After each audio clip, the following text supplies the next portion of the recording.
Sure. First off, I want to thank everybody for being here. For us, it's kind of an unofficial holiday, and everybody in the country, college football-wise, believes that they've added some recruits to improve their football team, improve their chances of winning, and that's no different here. I think we signed a pretty good class. Right now, it's currently 24 guys and 2 junior college guys who are already here in the program. Those guys are working out. Those guys are getting acclimated to how we do things and everything. And the other 22 current signees, I think overall it's just a really good class. You go into a recruiting cycle with 2 goals in mind.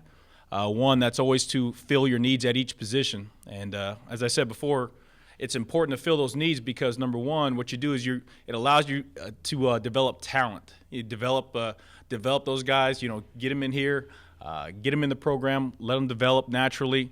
So that way, hopefully, they're in here longer and they become better players in the end, number one. Number two, when you're allowed to fill those needs, you create competition at each position. So that's an important deal around here, especially because everything we do is about competition. Secondly, the second rule is you're always trying to upgrade your talent level. And I think that, again, this class, you're going to see athletes even the old linemen, those guys are running around, linebackers, DBs especially. So we met our needs in this cycle. I think the whole staff is pretty excited about what we were able to do. As you guys watch these recruits, I think the 2 things that come to mind first and foremost is, one, on top of meeting our needs and the talent level, these guys are a physical group. I mean, they're a physical group. You watch these offensive linemen, these defensive linemen, and they're pretty physical up in the trenches, and that's exactly what Coach Long wants. That's our identity. That's our mantra. We want to be able to establish the lines of scrimmage, and I think this group is a really physical group up front, as well as our linebacker group. Those guys are athletic as the DBs are, but you see those guys and they are physical. They are hitting guys. They're putting their face on guys. So that's pretty cool to see. And then the second thing you'll notice about these guys when you're watching their film is they're pretty instinctive. We have a lot of two-way players in this class, a lot of guys who are skilled with the ball. Even the defenders that are going to play defense, those guys were really skilled with the ball in high school. I mean, return guys, they played wide receiver, they played running back on offense. So I think as a group overall, met our needs, accomplished our goals, but also, like I said, I thought this group is more so physical in nature and really instinctive, really is going to help in the return game and special teams as well. So great job by the staff identifying our type of guy and the guys hitting the road and building relationships. I know that the last second you got guys from all over the place, Big Ten, SEC, jumping on our guys late, which is a testament to the guys being out on the road, evaluating guys the right way. But they built those relationships up with the families and the high school coaches, both locally and throughout the country. And again, it's just a really good feeling to sign this class. So, any questions? Tony, do you think the great success the program's had in the last 3 or 4 or 5 years is opening more doors for you, or is it still tough because you're in this conference? There's about 2 or 3 guys I think we truly believe as a staff that we would not, 5 years ago, we would not be able to walk in their house and recruit those young guys because, again, no matter how beautiful the city is, no matter how good your facilities are, these young men, they want to come to a program where they're going to win and have a chance to win. And that question was presented to me, and first and foremost, there's 3 guys off the top of my head that, again, you sit in their living room 5 years ago, and they probably would not have come here. So, not allowed to say yet, but 2 of them not allowed to say yet. One of them is a guy, a DB, Taylor Hawkins. He is a very skilled athlete. You watch him on film. He plays wide receiver. Again, had multiple offers, but he had multiple offers at wide receiver and DB. Really dynamic in the return game. And I know it came down between us and a couple Power 5 Pac-12 guys. And again, you would not have had a chance a couple years ago, and that's just, again, testament to Coach Houck and Coach Gonzalez and the relationships that those guys built with him and put it over the top. Are there still some out Hopefully, and I think there's always those last one or two guys. You're always hoping that they do, and if they do, then it'll just complete a pretty good class.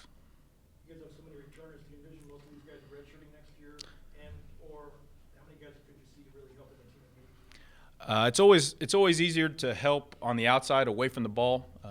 Coach Longway says that the closer you get to the ball, the harder it is to play, just because it's a maturity factor in there. I mean, those guys are big and strong, and they're just more mature. But the skill guys, especially the guys who are able to handle the ball, I think they would be able to help in the return game, special teams wise, things of that nature. But Coach Longway says they haven't done anything yet here. They just give us a chance 2, 3, 4 years down the road that if these guys turn out to be the players we think they are, then I think you'll see a class just like this junior class from last year. The Monte Caseys, the Pumphreys, really dynamic guys that are helping us win a lot of games. So. You mentioned how this group overall it's just physical when you watch them on film and whatnot. Is that something you actively sought out from the beginning, or is it just something you notice where you're halfway through and you're like, whoa, okay, this is a theme going on? Ruben, you know Coach Long, right? I mean, you don't survive in this program if you don't have a little character to you, if you don't have a little physicality to you, and that's first and foremost, and that's how we win games. That's our identity.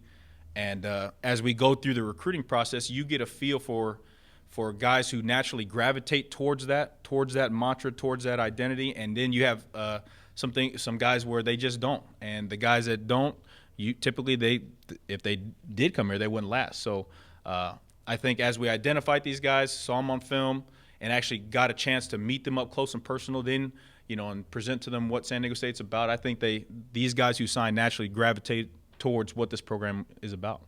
So.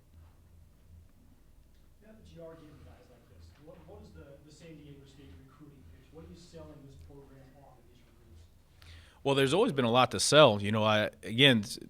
For a long time, even myself, you've always heard about San Diego State being the sleeping giant, the sleeping giant of football. And it's because San Diego, the city, has a lot to sell, beautiful weather, a lot of stuff to do, all that kind of stuff. In the last 5 or 6 years, this place has taken off in terms of popularity, the academics skyrocketing. And so you always had those two components there, which make up a big part of recruiting. But the most important, again, component of all this is winning, and being able to consistently win football games, go to bowl games, and show these young guys that, hey, we're going to win football games here. And it's just now caught up to that point where you can add and put in all three. The football part gets them here, and then we just inform them of all the great things that, hey, on campus, what those guys are doing with the guys, again, around San Diego, the city itself, the fan base, the stuff to do. And again, we're if they listen, we got a shot. So. Anything else for Coach White? One of the things that stands out is just the no quarterback time fact. Did you see it as more of a luxury to get a quarterback this year and focus on other areas when you have a guy like Christian Chapman, or like the scout team quarterback Ryan Agnew?